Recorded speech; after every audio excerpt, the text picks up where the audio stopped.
G'day everyone and welcome to episode 618 Aussie Tech Heads. We're coming to you live from the Gold Coast and from Sydney and from Melbourne area. So how you doing? It's the 31st of January 2018 and geez, I know every week and every month you say you can't believe another month's gone. Must be as you get older you sort of must be more time sensitive or something, I don't know.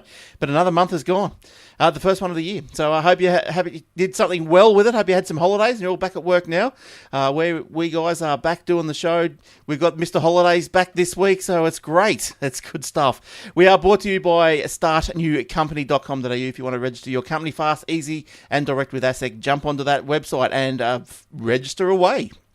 Startnewcompany.com.au. athwebhosting.com.au. You can get some nice shared websites service hosting packages from athwebhosting.com.au. Sign up and get immediate activation, SSL certificates, Aussie support, mainly me. Domain registration, easy to install, WordPress, Joomla and Drupal. So jump in and have a look at there. This week on the show, we're going to talk about Apple's going to fix a FaceTime bug. Apple rakes in $9 billion. Facebook is giving teens money. Oh my goodness, what's going on? And much more. We don't forget to also tune into the Aussie Tech Radio. Not many shows this week. A few tech shows have still in a bit of a hiatus, I think, over the Christmas. Haven't come back yet. So if you're one of those shows listening, where are you? We miss you on the Aussie Tech Radio. So just download the TuneIn Radio app and search for Aussie Tech Radio and you will find it. It's good. That's a good listen. Sometimes you hear a lot of good stuff. You can find us on the facebook.com/Aussie Tech Heads. And if there's something that you want us to talk about, put it in the Facebook. Just send us a message and we'll get it. And we'll see if it's interesting, we'll talk about it. youtube.com/Aussie Tech Heads, and the show notes and a little bit of other stuff is at aussietechheads.com.au/podcast. Now, you can get other shows on the network, and in particular, the Aussie Mac Zone. And Michael says we've got a listener, Matthew from Telstra, loves the show, listens to the ATH and the Aussie Mac Zone by the look of it. So, hi, Matthew. Great to have you. Great to have us in your ears, I'm sure. And also, My Tech Opinion. Shane, where's the new episode? All right. And that's it. That was a quick one. Did I abbreviate it this week? I don't know. But anyway, let's see who's on the panel this week. What's the panel? Okay, first up. Oh, we've got Mr. Holidays first. How you going, Mr. Holidays? I am never first. I know. Well, you are tonight, this week. How you doing? Special occasion because I'm back. Yes, that's right. The next week we'll go back to calling up Joe first, yeah? No, well, you must have connected first. First. Actually, Joe was rather late tonight. I was a bit gobsmacked. He's usually right in there before all of us. You get in pole position. That's what happens when you connect first. And Joe, how you going? I'm good, thanks, Glenn. How you going? Yeah, good. How's your week been, Joe? Anything exciting? Yes, I received my podcast microphone stand. Oh, yeah, nice. Yeah, no, I haven't put it up yet, but I'm going to be putting that up in a couple of days. But I did do a little bit of an unboxing. Nice. So you can check that out on my Facebook page. Oh, I don't know why that hasn't come through on my feed. I'll have to. I'll go looking for that. So have you put that up on YouTube or is it just on your Facebook at the minute? It's also up on YouTube, yes. So you can have a look there. It's called BM800 Condenser Podcasting Microphone. And that's from Joe the Gadget Man YouTube. That's right. All right, and while you're there, make sure you... 800, I think that's the... isn't that the same... I think that's the same microphone I've got. I didn't think that was a stand model. I thought that was the microphone model. Well, that's the microphone model. You're right. You're 100% right. But this one here comes with the whole stand and everything. So you can, move it up and down and whatever Must be else. like the one I've got. Yeah, so did you buy a microphone as well or just the stand? No, it comes with the microphone as well. You got everything, the mic and that. So you got the same mic as me then? Well, I'm not using it at the moment. I haven't set it up here, but I just unboxed it during the week. Okay. Sweet. Good stuff. Nice. Yes, nice. We can't wait to see that. How much did that set you back, Joe? From memory, somewhere around about $30. Yeah. Easy. That's what mine cost, about $30 or $40. Now, yes, I'll go looking for that YouTube video, Joe. Hey, if you get a chance, you want to just chuck it in the show notes, and I'll push that across to the proper show notes on the webpage. And, okay, no worries, we'll do. And we'll link that. Just put it at the bottom of yours, and then that'll just come across when I do it on the webpage. All right, great stuff. Now, what else has been going on? Let's just kick straight off, eh? Let's get into... Sorry. No, you're right. You're pretty what? I was just going to say, I'm pretty happy that you're doing the Facebook tonight. You've really got that down pat now.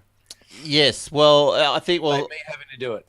yes. Well, it seems to be pretty stable. So hopefully it's continuing to be stable. The stability was the main issue, but it seems like because I use Ycast to record the show, like the video, and Ycast also pushes out to Facebook. And in the past, I don't know. Look, I read that it was a Facebook minimum. You needed 5 up. For it to work, and I've just got 5 up just in the last 6 months or something. And the Ycast, their settings to send to Facebook, I could never go below about 720, and I think that was the issue. But now I've bumped it down to about 480, and everything seems to be going pretty good, rocking and rolling pretty good. You do a 480 to Facebook, and then you're still doing the higher quality output for the later upload of the podcast. Yeah. So there's a 720. Yeah, 720 for YouTube, and there's a 360 for iTunes. So there you go. Yeah, there's versions everywhere.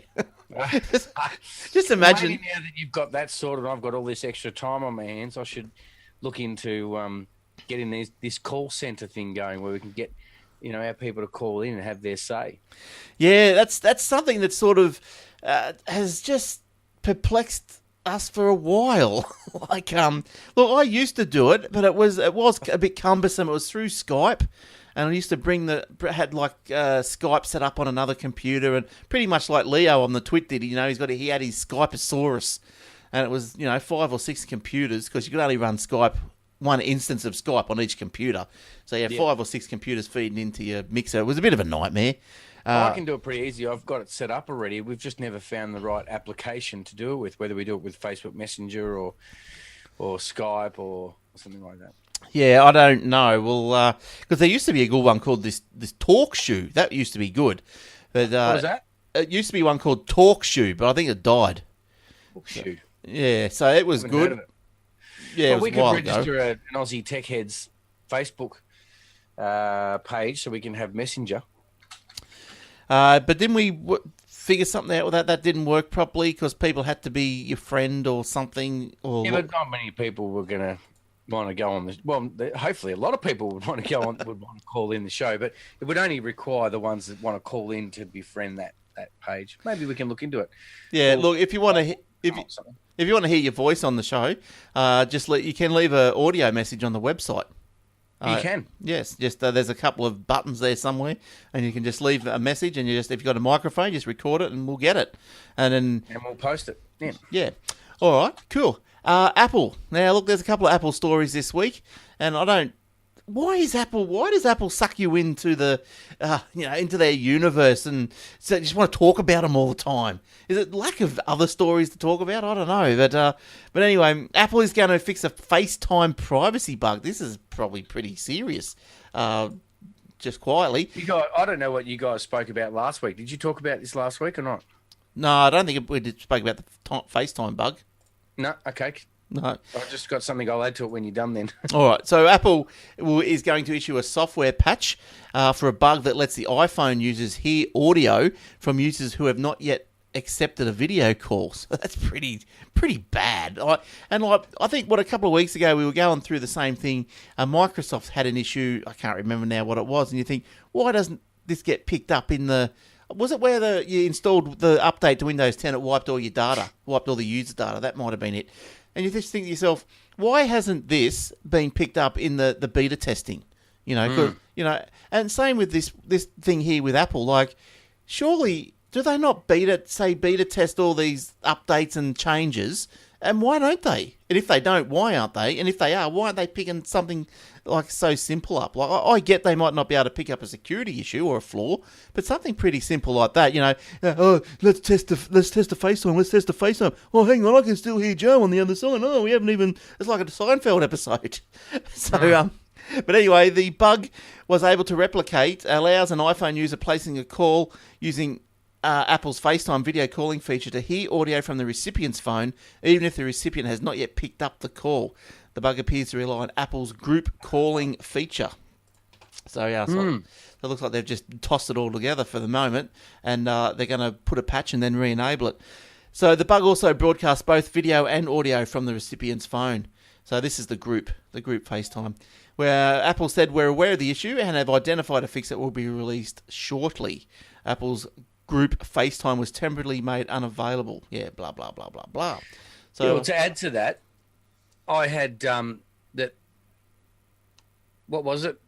Sorry, unless I cut you off, you're right. Sorry. No, I'm done with that one. You go. No, I was just going to say Apple's massive FaceTime bug, which allows for users and developers of others on others while a call is blah blah blah. I'm just trying to read through. It was found as early as last week. This bug by a 14-year-old kid who was trying to get his friends together for a Fortnite session. Thompson, which was his name, from Tuscan or whatever, was setting up a FaceTime chat with a friend ahead of a Fortnite video game session when he stumbled across the bug. It was then that Thompson noticed that he could hear audio from his friends who had just joined the call. Grant quickly told his mother, Michelle, that the pair spent the pair spent a week trying to contact Apple to warn them about the issue. The WSJ says after some calls and faxes, they eventually traded a few emails with Apple's security team, but it wasn't until reports of the bug blew up on Twitter that the decision was made to disable the FaceTime group completely. The bug has been an absolute security disaster for Apple, from whom 2019 could have started a whole lot better. Yeah, and look, that sort of leads me into like I'll go on in a second. But Joe, where is Joe? There he is. He's not there.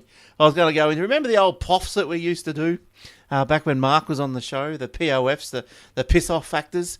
Well, the POF for me lately is that, and just in particular, like last night, you sit down, you pay for a service, like in my case, it was Xero, the accounting software. But you got a problem, all right, just a little problem, but you are just totally unable to ring anyone. Like, that's it, no. And the best that you could do with Xero was send them your email address, and they would respond to you and ask you what you want when they're ready. And then you've got to respond back to them, and then hopefully they give you the answer when they're ready. Look, that whole process, I had a bit of a login issue. That process was probably quite quick, 2 hours, probably, for all the emails back and forth, and then it happened. But these companies, Microsoft's the same. You cannot get any sense out of their contact call center. You just cannot. I know what you mean. Today I was trying to get in contact with Belong, Belong, the Telstra carrier or the reseller. Yeah. They're the same. They're exactly the same. I have problem with my Belong phone number, and you go to the website and you follow the dots, and it always leads you to a email address or, like you said, some support case. You got to raise a support case. Yeah. Yeah. And then they get back to you within 24 hours, 12 to 24 hours, which is good. They do get back to you, but the level of service that they provide is, I don't know, less than accepting. You know what I mean? Like, it doesn't suck when you know more than the tech guy on the other end. Yeah, it's true. But at the same time, I have a feeling that it's not sometimes you might know more of them, but the care factor is very less as well. Yeah. Yeah, that's right. But because I hate them when you ring them up and they put you at the lowest level of tech support first, and you feel like you're talking to someone. Well, in my case, I'm pretty technical, and I'm sure you guys are the same. But you ring up like the tech support, and it's just because I was talking to Microsoft. Go through the levels, and then they send you, we're going to put you up to the next level now. Oh no, we're going to put you up to the next. So you got to start with the very absolute basics of your call. Because I've got an issue with Microsoft. It's only over $25, but it's the whole point of the thing. And and even now these days, you ask, put me through to someone I want to lodge a complaint. Oh, we don't have anyone to do that. So you can't even lodge a complaint. It's just totally crazy. It's big business, crazy. Isn't it? It's so hard for them to deal with the but I'll have to give a big tick to PayPal. They're a massive business as well. But I can ring PayPal. I can talk to them, and they fix my issue pretty much straight away. Well, I rang PlayStation yesterday. Good luck. Straight up, no worries. So, really? Straight away. Well, I rang them with a problem they couldn't resolve. It was their new. I don't know how new the feature is in the PlayStation, but it's the new family feature where you can lock up age restrictions and this sort of thing. And Right. you link your child's account to your account, and you can give them allocated spending money. But I tried to ring up and say that I wanted to unlink them because I couldn't work out how to remove the linked family member, and they told me I can't. Well, my issue with Xbox Live is very much similar. Yeah, well, I can't. I just bang my head. I just can't do it. I ended up putting a little bit on the Microsoft Australia website, Facebook, and that someone did contact me, and they said blah blah. They've sent you emails about this. I said I haven't got them. They said, oh, we'll get them to send them again, and I said I still ain't getting them. I said try another. Maybe don't try the Outlook address. Maybe try Gmail. Might work. So I'm still not getting them. But yeah, my issue with the Xbox was the kids got a like gift cards, for the Xbox. One of those fellas, gift cards, so they can buy their stupid Fortnite dollars or bucks or whatever they are. So anyway, you go. I know from previous experience that I had to get the money into their account into their Microsoft account before they can use it. And the only way to do that is I've got to sit down and do it through my account. So I've sat there. I couldn't redeem this through their Microsoft child account. Right, I couldn't do that. You redeem it through yours and then give it to them. So I redeemed it through mine, but because it's a gift card, I can't now. That is like that gift card has been redeemed in my account as a purchase of $25 of cash, but I can't push that to the child account. The only way I can get money in the child account is to buy money from transfer money from PayPal. Like that $25 is in my account. I've got nothing I want to buy with it. It's a waste. It's just rubbish, and that's what it's over. Because that's kind of the same thing I'm having with PlayStation. With the same thing, I rang them up and said this family thing. Why can't I unlink my child from my account? Yeah. Because it's now ridiculous. He can't play anything. He can't even play Fortnite because he's 10. And they say, well, that's in our terms and conditions and he's not allowed to play. Right. Fair enough. They said if you, at your own discretion, he can play your account or whatever. But if I try to remove him from my account and change his age or something, and we're not allowed to do that, terms and conditions, so don't recommend that to anybody. But if I was to do that, I can't. Once his birth date's been set, that's it. Whether he's joined to my family account or not, even though I've gone into his settings and said allow him to play games over 18 or whatever, or don't add restrictions. Yeah, their terms and conditions still stop him from playing anything over his age, even when he's not connected to my account. So they couldn't remove him. So this is on the PlayStation, is that right? He wanted me to, This is the Sony, yep. Yeah, and he wanted me to buy the Spider-Man game for him online because his CD-ROM and his PlayStation is not working. And I'm like, so what? Do I buy it on my account and then he can't play it because the age restrictions aren't right? Or just set him up another account. It's just a gamble. That's what they said. They said you can set up another account, although we still don't recommend that because... Look, these guys... They're not allowed to recommend it, obviously, because of the terms and conditions. Could you imagine their user database? It must be just that full of crap because that's so unfriendly and people cannot delete and change what they need to do. People would just be signing up new accounts or every 5 seconds. Like accounts everywhere. Yeah, like it's a joke. I don't know why they... Oh, anyway, get me worked up. So my boy couldn't play Fortnite on his PlayStation. Yeah. He was pretty disappointed about that. Yeah, so in the end, I was able to because I didn't want him to play Fortnite.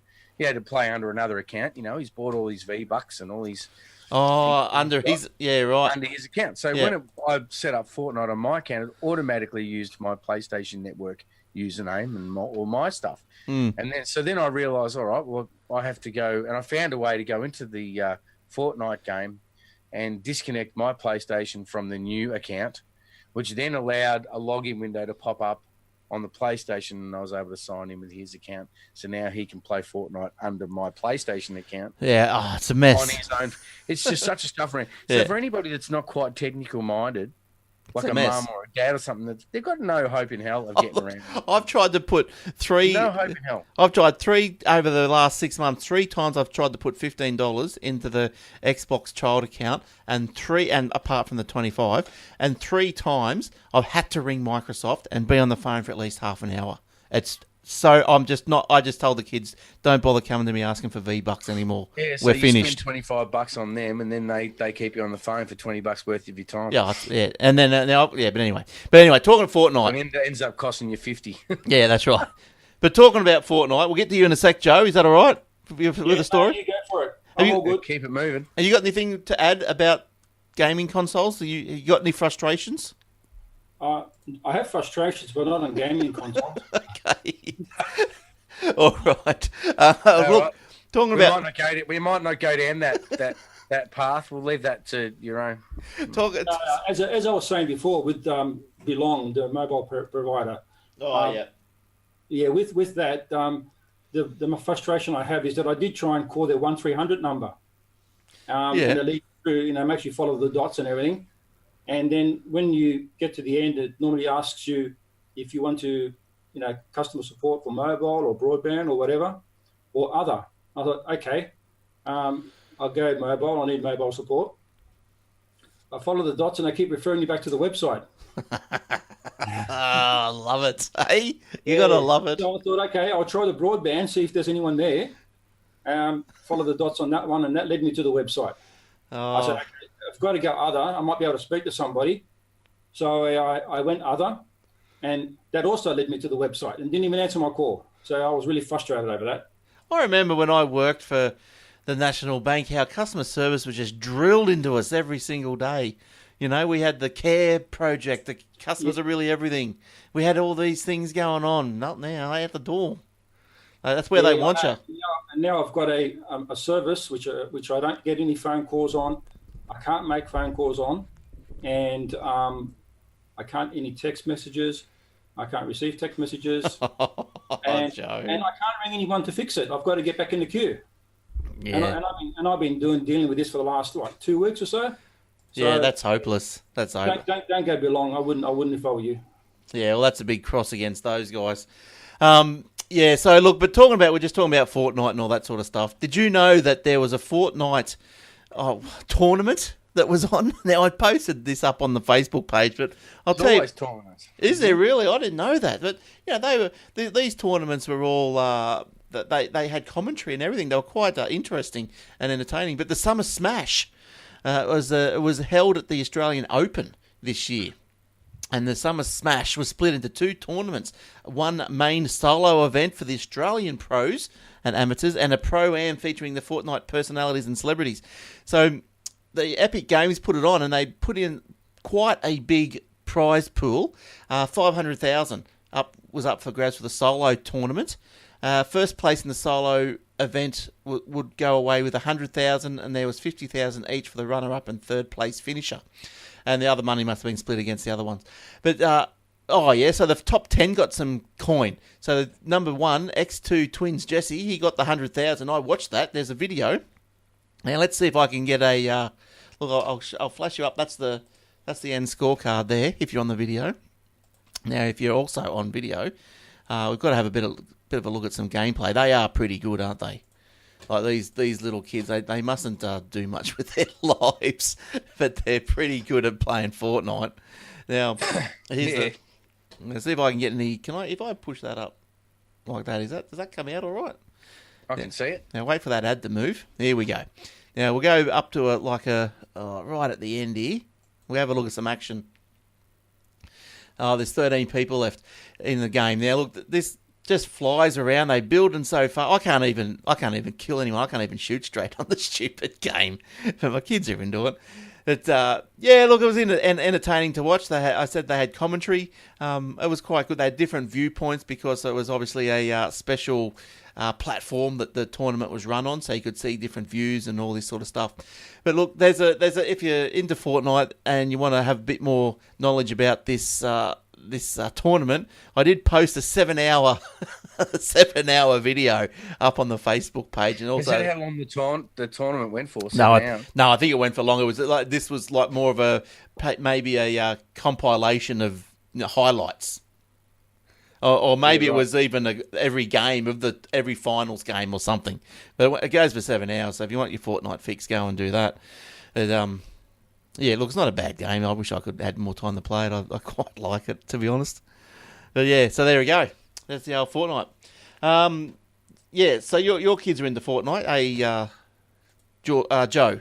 No, Jordan. No, Oh, I'm my not- boy is, but my Sorry. son has just introduced it to my daughter, and she's kind of had a bit of a go at it. I thought she might get hooked to it, but I don't know. She started her first day of high school yesterday, so she's kind of had to drop everything and put preference in place. Yeah, so maybe she'll come back to it on the weekend to see what happens. My screen time has been reactivated. It only just happened. Yeah, our screen time on devices is reactivated yesterday. And sorry, Joe. I haven't reactivated mine yet. It's all been done verbally at the moment. And what were you doing, Joe? Were you into the Fortnite? No, I'm not into the Fortnite. I don't play much games online. Nah, this one's pretty good though. It's hard to get. Whatever happened to World of Warcraft and all those things that everyone used to play online? That was the game of all time, wasn't it? I suppose Fortnite's probably overtaken that now. Oh, I think Fortnite's pretty. It's pretty massive. Like you can, no matter what time of the day. So normally, what happens? Okay, so you go into a lobby and wait for 100 people, and then once the system gets to 100 people, then you go off and play your game. And it doesn't matter what time of day or night you join. There's 100 people just. There's always. I've tried it. Yeah, ready and waiting. You know, it's just massive. It's a massive game. But so that's that. All right. Yeah. So where was I? That was it. That's it. Cool. There you go. If you want more information, go to the website, show notes. Joe, what have you been rummaging through this week to tell us about? Well, you were talking about Facebook earlier on, saying that some teams have been given $20 for their data. Yes. What's going on there? Yeah, apparently Facebook call it Project Atlas. Really? Right. Yeah, and they've been secretly paying people $20 per month to install what's called a Facebook research app. It's like a VPN service running in some sort of software that lets the company suck in all the users' phone data and web data as well at the same time. Right. So how is it known that, or how do you get the $20? Well, apparently once you sign up for it, you actually get something that you need to install, or some software, and you're well aware that the software you're installing is for this purpose. Right. Facebook can have all sorts of level to your account and to your phone and everything. They can get, once it's installed, they have the ability to continuously monitor the following types of data. They can monitor private messaging, including social media apps. They can monitor chats from instant messages. They can also see photos and videos that you send to others. Right. Wow. Yeah, they've also had permission. You've also been given them permission to see ongoing location information. Is this real or what? I can't believe it. Yeah, it's only just come through this last week. But Can't believe it. I mean, what do you do in a situation where you're busting for a pack of smokes, you got no money? So what are you going to do? Just give up your identity to Facebook for $20? Yeah, look, I don't know. But this is something that is you have to be allowed in it. Like you just don't install it by mistake. They actually have to download the program yourself and install it. You actually know that you're getting involved in this by installing the software. And you get paid. And you get paid $20 a month. Oh, it's $20 a month, not just $20 out. Yeah, no, $20 a month. Some of the other things that they do is you allow them to have location information on any of the apps that provide location information. Right. Facebook can even ask you to take a screenshot of the Amazon order page that you order stuff from. Well, I would recommend to anybody out there that wants to pay $20 a month not to, because I'd reckon Facebook's got all that information anyway, and it's just a cash grab. So go and do it, you reckon? Why would you want to give Facebook why would you want to take $20 a month to give up your own personal data? Yeah. I got no idea, seriously. but apparently that's something that they've been doing. It's unclear exactly what type of data he's actually getting, but it's nearly almost unlimited access to a device when it's got the app installed. Yeah, what? So they can get all your contact list and all the phone numbers of all the other people. It's like you're giving them permission. Yeah, so you're giving them permission to access all your friends' details too. That's right. Yeah. So apparently TechCrunch has got friends in your phone. like, and all their information and history from looking at their Facebook pages. Do they get all that too? They get all that. Yep. Apparently, Facebook has admitted to TechCrunch, the website TechCrunch, that it's running this research program and to gather data on usage habits. Apparently, they're saying that it's a usage habit. But make no mistake, it's very clear that you're actually installing this software. There's a fairly big process to install the software. So you're well aware that you're actually doing it. So if you want more details, and there's some little pictures that also come up on the process of how they do it, head over to our show notes, which Glenn will put a link up later. I reckon Facebook's got all that information already. I'm surprised that they would. Yeah, that may be so, but they're actually asking this time. Do you remember earlier on in the year, Apple banned Apple had a similar type of app installed on their Apple phones, and Facebook and Apple had a bit of a run-in, and Apple had removed it from the App Store. Yeah, yes, I don't know what the app was. I remember it. Was that this? Yeah, well, this is the same thing. Apple have actually banned it in their App Store. Right. But Android have not. Yeah, okay. So, yeah, because it goes on and says, Apple, Tim Cook has criticised Facebook's data collection practices. Facebook disobeying iOS policies to slurp up more information could become a new talking point. That's not good, eh? But I guess, but then again, this is where you get stuck, isn't it? Because, okay, so it's, as Joe said, it's quite a rigorous install procedure. You've got to download the app, then you've got to go and set quite a few settings up in the phone to hook up and get the VPN to work correctly. So, you're going into this with your eyes wide open. So I think the only issue that you could have, okay, fair enough, sell your own personal data for $20 a month, who cares? But the issue, I think, is relevant, what Jordan brought up, was that if your friends, your friends' data and location data and maybe whatever is in your phone, well then that becomes Facebook property, and then that could be an issue. And that's exactly right. Yep. Anything that they take over, like any discussions or chats and photos and whatever else, they also have access to that as well. So theoretically, you're actually allowing them access even to your family and friends' data. Well, I think there should be a clause that says, if the person's going to install this software that's going to allow them to track it, that they should have some sort of banner across their Facebook that says, we are a paid service of Google collecting data, so that the people who are visiting or talking to them know that this is being monitored. Well, it's only the decency to give, your friends the notification that their privacy could be being viewed by others. Like if you ring up the phone company and they're going to record the phone call, they give the decency to tell you they're going to record it. Well, why can't your Facebook account give you the decency to say that we're going to that Google's recording this information?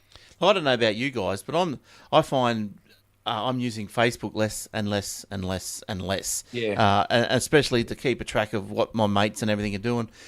Just like, I've got a mate that's overseas at the moment, and he posts his photos.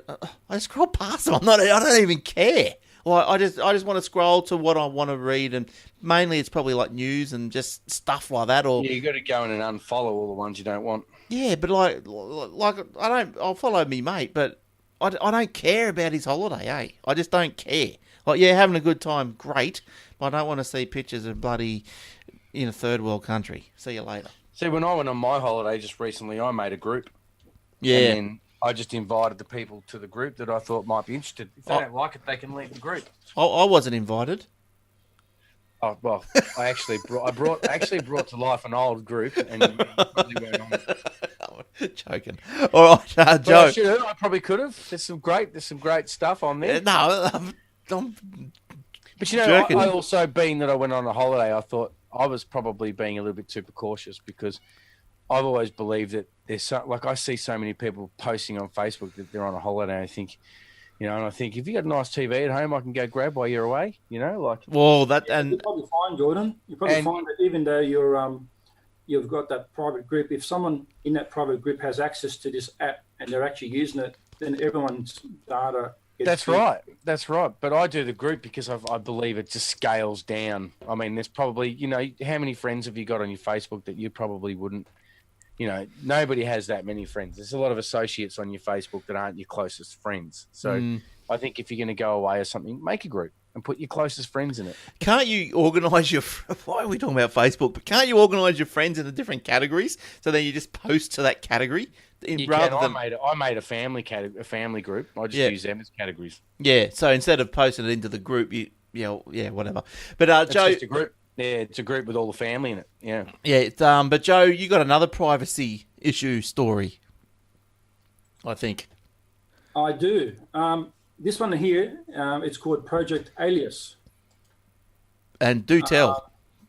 Project Alias, apparently it gives the users privacy, stops from giving the users privacy from those smart speakers. So, for example, it's an open source software, which they identify as called a smart parasite. It feeds smart speakers some white noise and then allows the users to train custom wake-up names. So, for example, the easiest way I can explain that is like you put a little device over the top of your smart speaker. What that does, that's got like a little speaker in it, and it makes like a little white hiss sound, like a white noise, a little hiss sound, which masks what's being talked about inside the room.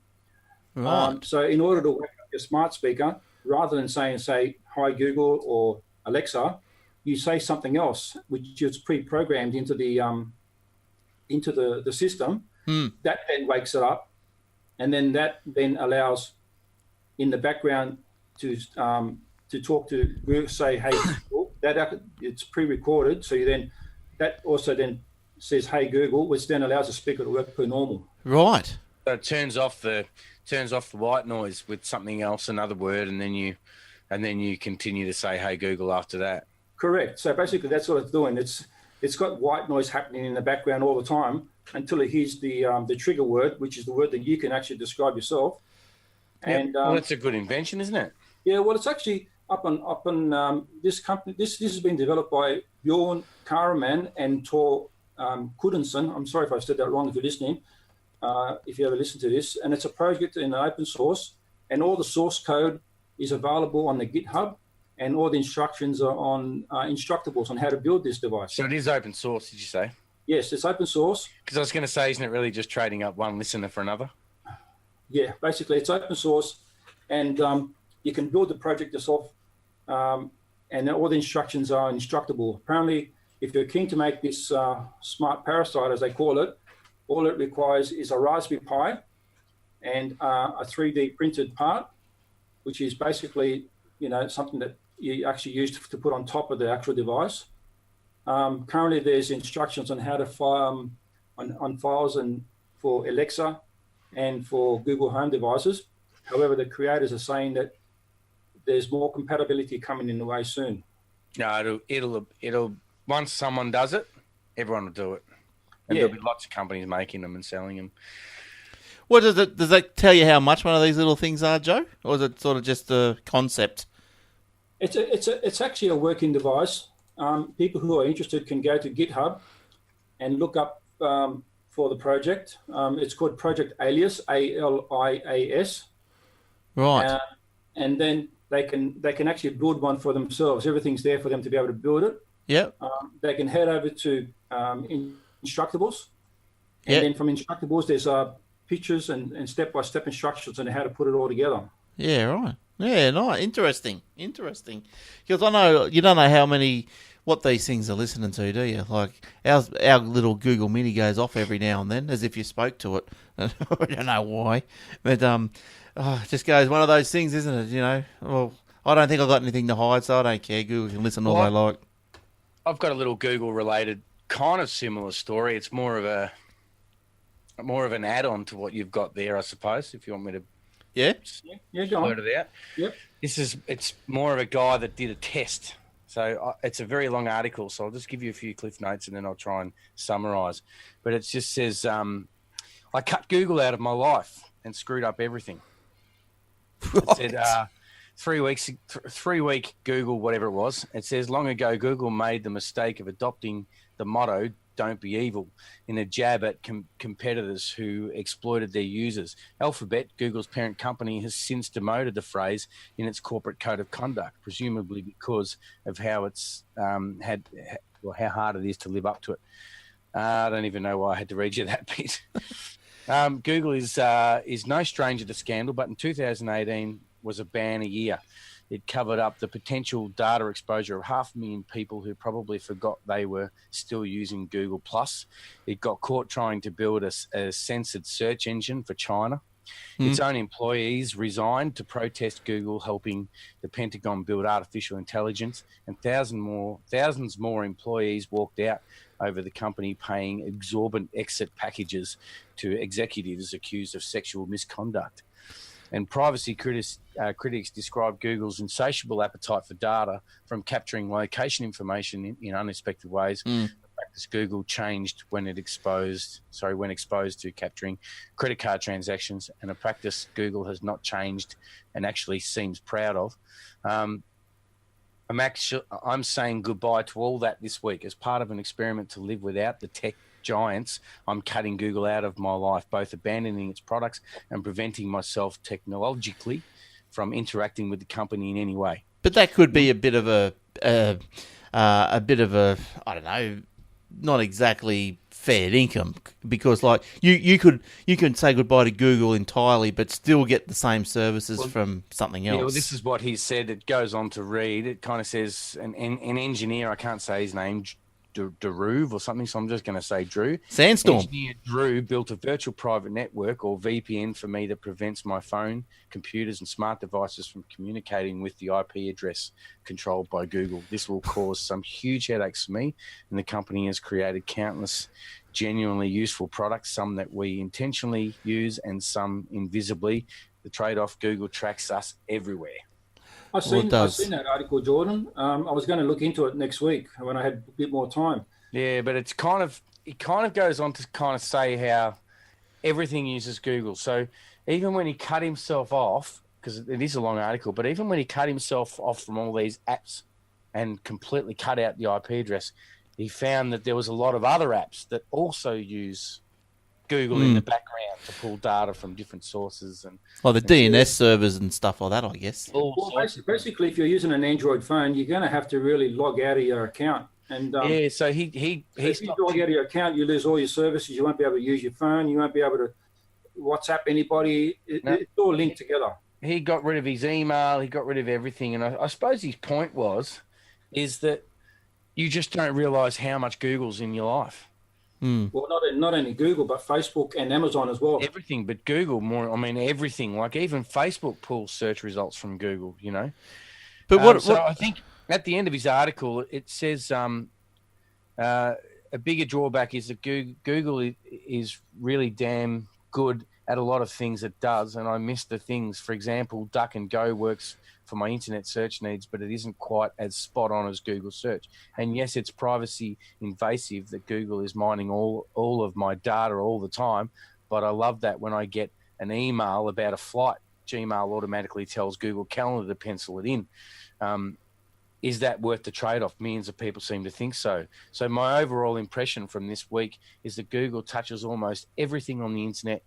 I ran into it on almost every site and every app that I use. Blocking Google from my life was almost as hard as blocking Amazon, on which much of the non-Google internet relies. And one day blocking Google could be even harder. With Footprint Labs, a product from the company to smarten up urban areas, Google trackers will extend into the real world, tracking not just how we move around the web, but how we move around our cities. And that would lead to tracking that Drew and I might not be able to stop. So even setting up a VPN was almost impossible. Yeah, well, I guess I was just thinking while you're saying that you could set up a Google account with a fake name and so forth, but they're still going to know your address, aren't they? Because if you use the GPS, they're still going to point you at your home, say 6 nights out of 7 each week. So it's true what they say. They have got absolutely everything. Yeah, and even though when you go to a website and you type your address in, it auto-fills. At Verify. Well, that's Google Places. They've got so much stuff in the background going on, and APIs that developers of different websites use to make this apps, to make the site. Yeah. As he said in that article, half the apps that weren't even Google apps still relied on some form of data being pulled from Google. Well, you browse to a web page. You look down the bottom of the bottom left of the page, and you see what site it's loading and all this sort of stuff. And most of the time, you'll see you go to whatever, and you'll see that it pulls. It'll be waiting if it's a slow site or whatever. It'll be waiting on a Google service. For another example, Google fonts. Websites use different fonts. Well, the ability to use different fonts is from the Google font library. So then it's got to access the font library to pull down the font information. It accesses the Google library to pull down the address information. It accesses Google library to do this and Google library to do that. So And yeah, that's why I liked that article. I thought it was just really a good indication of how intensely, how deep we are connected. Yes. How deeply we are connected to Google, even if we don't know it. Even if you're on an Apple phone and you don't have a Google account, you're still connected to Google somehow. Now, I could do without Facebook quite easily, I think. I don't think that would worry me. I could delete that tomorrow, and that wouldn't worry me. But I've got a question for you guys, because the young fella bought an iPad, or got one for Christmas, and I wanted, because, half the house is on Android, half is on iOS. What app can I use to, say, send SMS-like messages to and from cross-platforms? I tried to set up, now this is my problem, I tried to set up WhatsApp, but his iPad needed a mobile phone number, and I couldn't set it up. Is there a way around it? So what do you want to do? Send messages from Apple? Oh, say download a messaging app. Say WhatsApp, okay? I thought that would... There's iMessage. If you're on Apple, there's iMessage. But it's got to go cross-platform. Oh, cross-platform. So there's WeChat. Okay. Is that so? Do I need a mobile number? But what about just Facebook Messenger? Well, he doesn't have Facebook, and I suppose you could download Messenger, but I don't know. Just like that conversation before. Snapchat. Let's keep it all off. Let's keep him off social media. But there's Snapchat, there's WeChat, there's all those kind of things. But the problem is that they're all massively. But then you look at things like WeChat. WeChat gets away without a phone number. Skype gets away without a phone number. But is WeChat? I wanted something half secure. I would use Skype. I wanted something that would, say, bring up an alert, like, better than Skype. See, Viber uses phone number. You're saying on the iPad it needs a phone number. WeChat, I think WeChat needs a phone number, but the trick around it, when I did this with my kids a long time ago, was it WeChat? I think it was WeChat. Is that like a little green? I think it's. I'd have to go on the App Store to see a little green square icon. You go into it, you use your phone, and you register with your phone number. Then once you've registered, you can log into the account, and you can then change the phone number or add an email address and remove the phone number. Right. So then you can add an email to WeMessage instead of a phone number. Right. All right. Well, I'll have a look at that. And I think it was WeChat. Otherwise, the obvious Facebook Messenger, Snapchat. Yeah, Alan's saying on the chat that Viber apparently does it's cross-platformed. Yes, but you still need a phone number. The moment you install Viber and you open it up, it'll want your phone number. So what do? You just go down to your local Woolworths and grab a $2 SIM, put that in there. But what Glenn's saying is he's got an iPad that doesn't have a phone number in it. You don't have a... No, there's no SIM. No SIM. Oh, okay. Yeah, so look, I'll have a look WeChat at... also now supports PC as well, apparently. Yeah. So now get it on Windows. Look, I'm going to try that, because, if I can do it on the PC as well, hey, I won't even have to raise my arm to type a message and pick up the phone. How lazy do you want? Oh, that's good. Now, look, just moving on quickly, because we're nearly... Otherwise, Skype. Yeah, I don't know about Skype. I'll have many kids got Microsoft accounts already for their Xboxes? Yeah, true. You just sign into Skype with your Xbox account. You're done. But I want the thing to be an alert, like an SMS, so they can... It does. Skype gives pop-ups. Comes up with a pop-up new text message. I get them on my phone all the time. Yeah, it just goes bloop. It doesn't... Yeah. Isn't that what a text message does? Well, you can have your own ringtone, so it sort of stands out a bit. And Messenger does the same. Facebook Messenger, they all do like some sort of notification, don't they? I'll have a look at WeChat. Yeah, I haven't got a good excuse though for Messenger, except I just don't want nothing to do with Facebook. Like, the longer they can stay off it, the better. But look, through the week, You might have, talking about emails and cloud stuff, look, you might have tried to log into your Microsoft 365 account and you couldn't. You thought the machine had gone broke. It broke down. Xbox screens apparently went black. People thought their Xboxes were broken. Apparently Microsoft suffered a worldwide global meltdown or something affecting cloud services, including the Office 365, Azure Portal, Dynamics 365 and LinkedIn. Many users unable to log in. So that was quite horrendous because I had a couple of customers with that ringing me up going, well, I can't log in. And I'm thinking, what's going on here? And then as soon as 3 or 4 start ringing up, you go, something's going on. Like Australia had the most problem there on that map. Yes. It looked like us and New Zealand. Good old Australia getting left behind. So, look, don't you love their excuses? And it's the same with all these mobs. Microsoft said, we've identified a network issue that is affecting authentication to the Microsoft 365 services. They, in another quote, I don't think I've got it, but they said, when they identified it, they said it was that guy from Aussie Tech Heads, Glenn, we think his name is, down in Australia, logged into 365 at the wrong time and logged everyone out. Trying to get a free account, logging in and logging out. A free account. Yeah. He was trying to set up his iPad for his kid to do messaging on. That's right. God. But no, they go, there's another quote there, I haven't got it in front of me, but it was like, they blamed the third-party network hardware provider. Everyone's blaming third parties. I reckon if they're going to start blaming third parties, let's start naming and shaming. We want to know what's going on. So anyway, Microsoft says they've moved the services to another alternate network and performed numerous targeted service restarts. They said in an update that the authorization that they have, but they said that customers that have their authorization cached are unaffected, and new authentications are succeeded approximately 50% of the time. So it's a big issue, very big issue. But everything's a-okay now. Good on you, Microsoft. Joe, you got one more, I think. Alan said there we had the Office 365 for customers here in New Zealand as well. Yeah, I don't know whether he's saying he had a problem there or not. Yeah, New Zealand was part of the outage, that little top bit there. That was the. Oh yes, there it is. Yeah. Yeah. No, it was pretty. Well, apparently it was worldwide. Not that map doesn't show worldwide, but that little heat map. But it just shows wherever the heat wave was. Yeah. Sorry, Joe. That's when you couldn't get an Office 365 because all their servers couldn't handle the 46-degree heat. Well, that's true.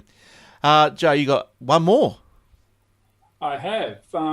This controversy with Huawei and their spying. Yes.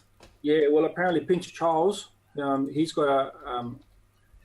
founded a charity, said he would no longer accept donations from Huawei.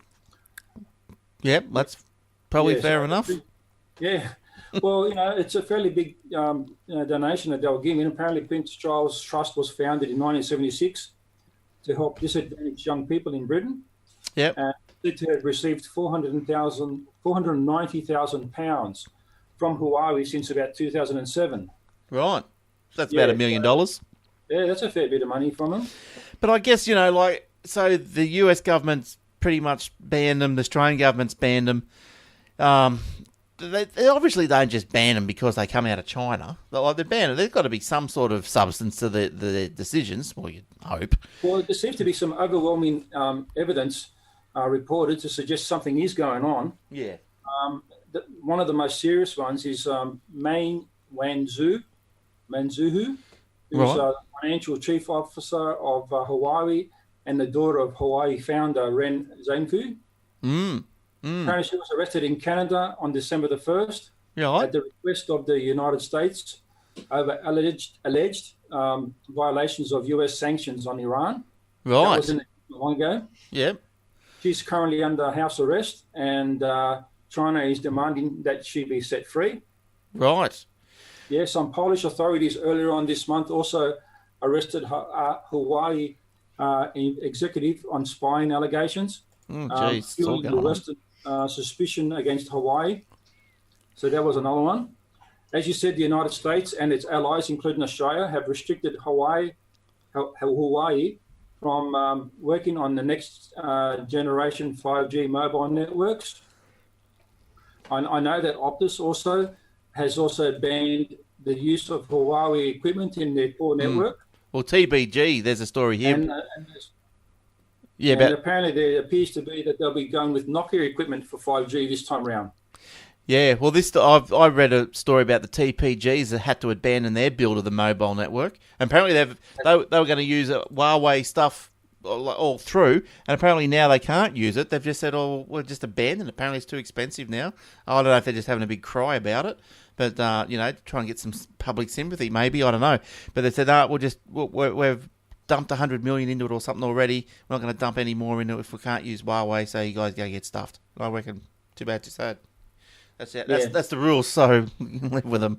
Yeah. Yeah. Apparently, Germany is also debating whether they're going to start, doing the same thing as everybody else and remove Hawaii equipment in their networks. Well, I think if for those of you who don't know, I'm pretty sure what the background of all this is that the US and the Allies are thinking that when Chinese make the Huawei's Chinese owned, so when they're making their chips and parts and whatever and whatnot, they're putting in little back doors back to China, so they can probably use the devices as spine components. But I'm not saying white noise. Yes, but I'm not saying and I would bet $100 that America is doing exactly the same thing, and we are as well. Everyone's doing it. Everyone's just a matter of who hides it better. Yeah. You think Microsoft was really going to let out of the bag that half of their customers could log into 365 or No. Facebook was going to say anything about their FaceTime? Sorry, Apple was going to say anything about their FaceTime problems. So much stuff goes under the table that we don't know about. Yeah. Oh, that's right. That's exactly right. Look, I've got a couple finished quickly with. You know Huawei. What do I have? Where was it? Huawei. Where is it? I had a little Huawei related story as well. Not a big one, so it won't take up all your time. But last year, Huawei took a big shot at Apple with the MateBook. Did we talk about this already? The MateBook X Pro? No. A laptop that encapsulated some of the best things about the Mac Pro line, while ignoring most gimmicky features like the touch bar and Apple's frustrating butterfly keyboard. So for 2019, Huawei made a new mainstream 13-inch laptop meant to take down the recently revamped MacBook Air. And aside from one shortcoming, the MateBook 13 outclasses its biggest competitor in nearly every way. Yeah, they're out to rip off. They've got cheaper prices and all the different little features. There's some pictures here, but you can't see them because I didn't put it in the show notes as per usual. But it looks pretty sexy. And that's apparently. Now that you say that about Huawei, I'd be hesitant to buy one. But that's what I like. That's what isn't Trump all about? That he's upset that China doesn't just take all the business away. But they just steal their intellectual property. So when a company wants to go and build and whatever and operate in China, apparently China says, well, for you to be able to do that, for us to let you in, we need to know how you do that. And then these companies have to give up their secrets for nothing because they want to trade in China because it's a big market. So, there's a lot of issues going on about that. So, good or bad or indifferent. But Apple Australia rakes in $9 billion last year. So that's good for them. Apple Australia, did you say? Apple Australia. Apple and New Zealand. $9 billion. That meant the profit grew from $255.5 in 2017 to $396 million for the year ending 29th of September, representing 55% increase. Apple incurred a tax bill of $164.1. I think might have did something like that last week. And the last one for me this week is iPhones aren't too expensive, says Tim Cook. I'd probably have to disagree with him there. Amid questioning from a Wall Street analyst, Tim Cook continued to avoid acknowledgement that increased phone prices may be at least partly to blame because their sales have pretty much plummeted. Well, no, I probably can't say plummeted, Have but they really? they've dropped. Apple iPhone sales have plummeted? Yeah, plummeted is probably not the right word, but they've gone down. They're not reaching the heights of expectation. But it would be prices. I mean, look at all the competitors with Xiaomi and all those things, and it's just nuts. But you know what? It's just ridiculous. If I could buy an iPhone that worked as good as had just more interaction with Chromecast, I'd still be on the iOS platform. But they don't. But Xiaomi's all right.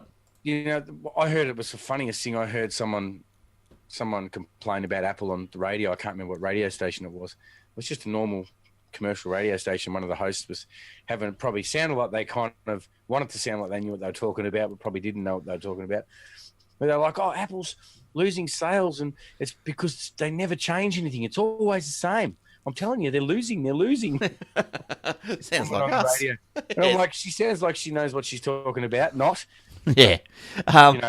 So she's obviously been told that from a friend or something, and she's repeated it on the radio. But yeah, good on her. It's kind of true in a way, though, because they aren't really.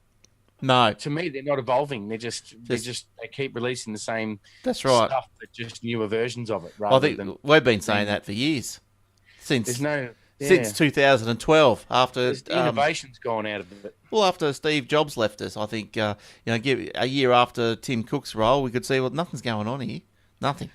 They did release some new things with Tim Cook, but they could have. Well, I would say, okay, yeah, new, but not innovative new. Okay, so they launched their watch. Okay, everyone else has done that. Well, I think Microsoft has been more innovative in that department than Apple, funnily enough. Yeah, well, I think Microsoft is just drilling in towards the cloud. I think that's where their money's getting made, big bucks. When did Microsoft release the Surface 6? I didn't even know it was out. Yeah, but are they really making thousands? Are they making money out of that? Well, they would be, but the 6 is, I don't know, but in comparison to the first one, I don't know how much they've changed over the time. But yeah, but look, just to finish up on this, iPhones aren't too expensive. Sorry, I took you a little bit sidetracked there. Sorry. No, that's all right. That's what we do. I was being passionate about Apple. You know how much I love them.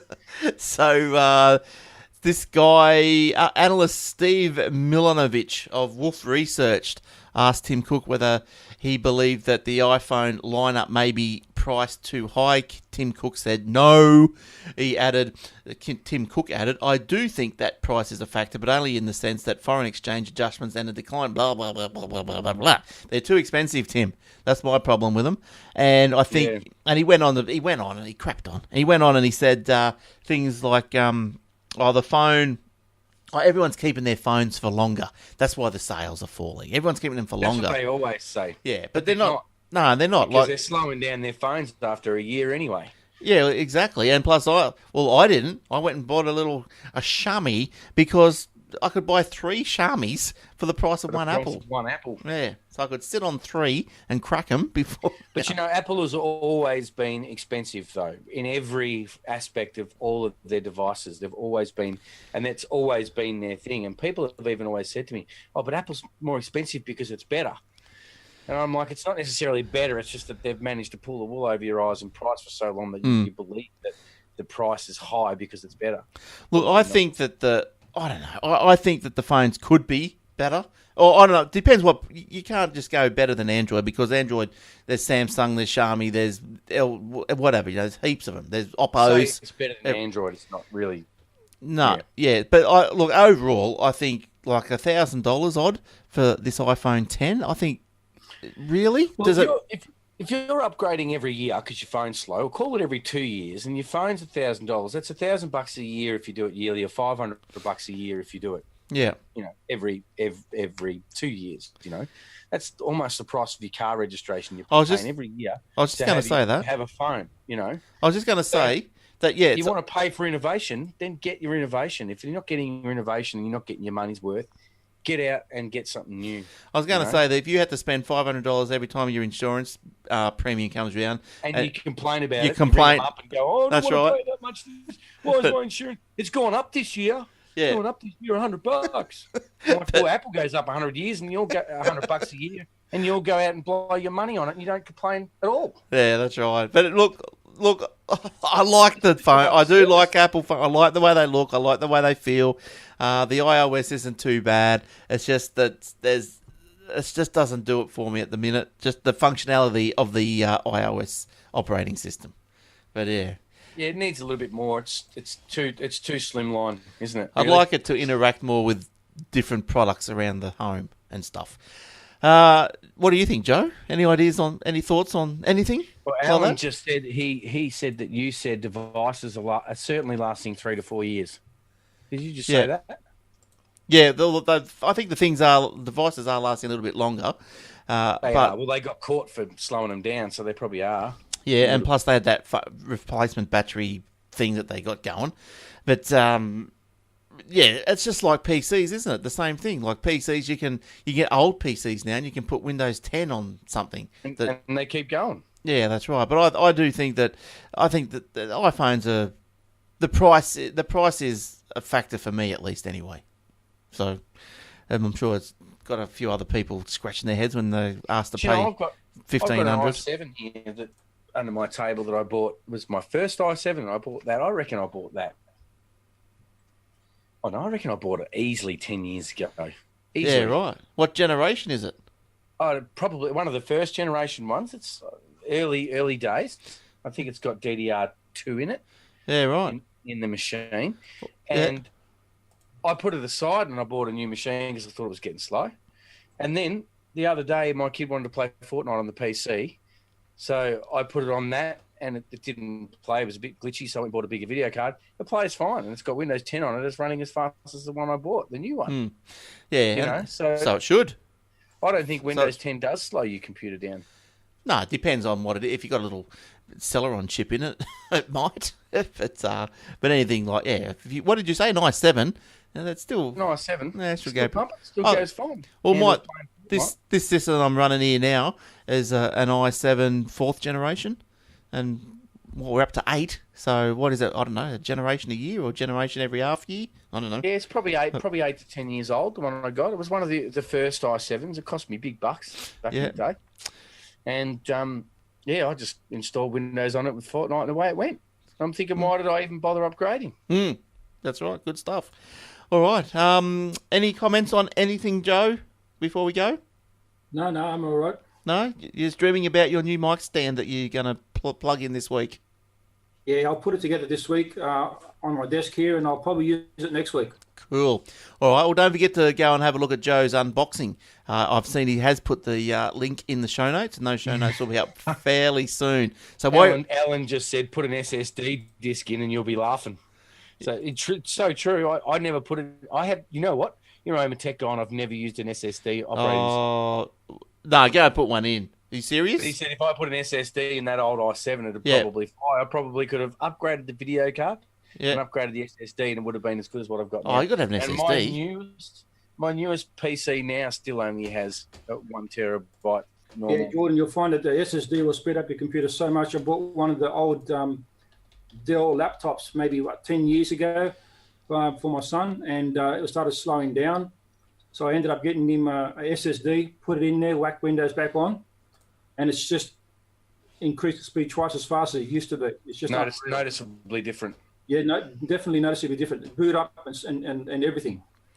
They're just so expensive though, the SSDs, aren't they? I mean, what's a terabyte SSD worth these days? Oh, you don't. Yeah. Just use the SSD mainly for your operating system. You get like a 256 or something like that, and then you upgrade with the. I suppose I could go and buy a 255. Dual hard drives now with the SSD/disk. They've got them like the dual ones. Yeah, just go and clone the drive over, and I wouldn't even have to reinstall. Well, I'm just looking up right now. I can't show you on the screen, but I'm looking up the prices of an SSD for you. Well, that's what everyone does. I've got a terabyte in mine. My main drive's a terabyte, but I have got it partitioned in half. A terabyte SSD or No, just a normal. Right. And I've got a partition, so I've got internal storage, and then I've got my main drive. So we've got SSD. Where's SSDs on this list? I can't find them. I'm on the MSY list. You won't get much cheaper than these clowns. Centacom's pretty good. Samsung. Here we go. Samsung Evo 250 gig, $89. So a terabyte will cost you $200. That's not bad. $200 for a terabyte SSD. That's all right. You'd do that. Easy. Wouldn't you? I would. I can't find any 128. All that money you make. Yeah, maybe I only have to do Where's the 128 gigabytes? What brand was that? A Samsung Evo, 860 Evo. So, you get the M-SATAs. They're a bit more. But M-SATA, 1 terabyte, $239. So they just SATA drives, yeah. Oh, not the M-SATA, but the Evo is, yeah. What's a What's a Western Digital Blue? Well, that'd be a mechanical, wouldn't 500 it? gig for $100. Yeah, that'd be mechanical. But like, No, that's SSD. is it Western Digital blue? NAND SSD 500 gig 3D, $100. You'll probably find it's one of those dual setups, like the one I was talking before. It's got No, it's just an SSD. because I remember that one of the Dells I bought an SSD drive, but it had like a quick boot up SSD module in it, and then the rest of it was just a standard mechanical drive. So it was sort of 50-50 thing. I think you can do that. Remember when was it Windows 10 come out or something? It wasn't called Quick Boot or something. You could put. Yeah, they never worked real good though. No, I steered away from that. No, but I'll click on it and I'll tell you what is it. but if you What's NAND? 3D NAND. I don't know what that is. so where's that? Who said they had a 4 terabyte? Was that you, Joe? Yes, 4 terabyte. They're around SSD. $150, $160. Well, you get a 4 terabyte SSD. 4 terabyte SSD for $1,000. Yeah, no, I just got the standard spin up one. SSD internal hard drive. Give me Joe, 6 terabytes. Oh, how cheap is this? A WD Blue, a 3.5-inch SATA internal drive, 6 terabytes, $258. Where's that? MSY, 6 terabytes. So, like, I've got 2 terabytes in this thing behind me. Well, that WD Blue is the one I was looking at. It's $100 for 500 gig. Yeah, well, that's not SSD. They're not that. It's SSD. It says it's a 3D NAND SSD. Same one you're looking at, Western Digital Blue. But don't they have different? I don't think blue means it's just 2 SSD. terabyte. Yeah, unless I'm looking at no, that's right. It's a blue. What do you got? A blue WD Blue. 3D NAND SATA SSD solid state drive. Yeah, Alan's saying in the message there saying that normally blues are spin up drives. So you got. They may have a combo. I was just looking at the specs. It's not. I don't think it is. And it may have a combo with a small SSD drive for the cache files that Alan was saying. Well, there they got here this 3D NAND SATA SSD capacity. Yeah, well, it looks like it, doesn't it? How much is they? 500 gig. 500 gig for $105. Oh, but that's be like right. a chip. That's not a spin up drive though. It's on centacom.com.au. That can't. An SS 500 gig for say $100 Australian. Yeah, centacom.com.au. Yeah, okay. Oh, Have a look. well, where's my MSY for 500 gig? Hang on. Where's my MSY? 500 gig. SATA. This is interesting, isn't it, for everybody? I'll untick Western Digital and see what else they got. Okay, so solid state drive, 500 gig. Yeah, a Samsung Evo 500. Oh yeah, well, look, a Samsung Evo 500 is only 119. Well, the Kingston 480 gig is 95. Yeah, okay, yeah, Western Digital Blue, solid state drive, 3D, 500 gig is 110. Yeah, right. Here's the Western Digital Green, 480 gig for 89. 500 gig, 249. But anyway, it's interesting. Oh, well, I think those prices have come down heaps, haven't they? Especially those bloody 6 gig terabyte spin-ups. They're all right. All right. Well, that's enough from us. Let's get out of here. Let's go and buy one. Install it tonight. All right. Special shopping trip to MSY. Oh, all you right. reckon? No. For me? Yeah. Can you post me a check for that? Yeah. Just post me a check and I'll go and get one. Oh, you won't be able to use the check, though. I'll post it to you. It won't work. Do people do use checks anymore? I haven't had a check for a while. I hate when I get them because it means I've got to go to the bank. But yeah, anyway. All right, that's it. Thanks everyone. Thanks, Joe. Thanks for your stories. Thanks for your input. And No worries, thanks, Glenn. well done on the unboxing. I will view that intensely and have a look at this new thing that you've got going, the new stand. And good on you, Jordan. Welcome back. I bet Nice it's to be great. back, mate. It's great to be back off holidays, I bet. It is, but I missed the. I said to someone I could move up there tomorrow, but I'd have to get a job, and then it wouldn't be a holiday anymore. No, you can sing anywhere. You'd be right. Oh, the music up there! You walk up the streets and the cafes and the restaurants. There's always someone playing. Yeah. There's more work up there than down here, I'd reckon, for musicians. There's probably a holiday atmosphere in it. Probably not all year round. Might be fairly Noosa, seasonal. Beautiful place. Mm. Beautiful place. Yeah, Goldie's good too. All right, that's good stuff. Well, we'll see you all next week. We might have a special guest next week, as far as I know. So if that comes out, yeah, stay tuned for that. All right. I need to ask you who it is, or you're not going to tell me because it's a special surprise guest, or do you know who it is? Or... Oh, I know who it is. You should know who it is. I'll tell you. The one about the email? Yeah, check your email. Yes. All right. But we'll keep that till next week, just in case something happens and things don't work out. All right. So thanks, everyone. Thank you guys on the Facebook and for listening and watching. Thanks everyone on YouTube and audio. All right. Until next week. Bye for now. Have a good week and hello February. Bye bye. See you, folks. See you later, guys.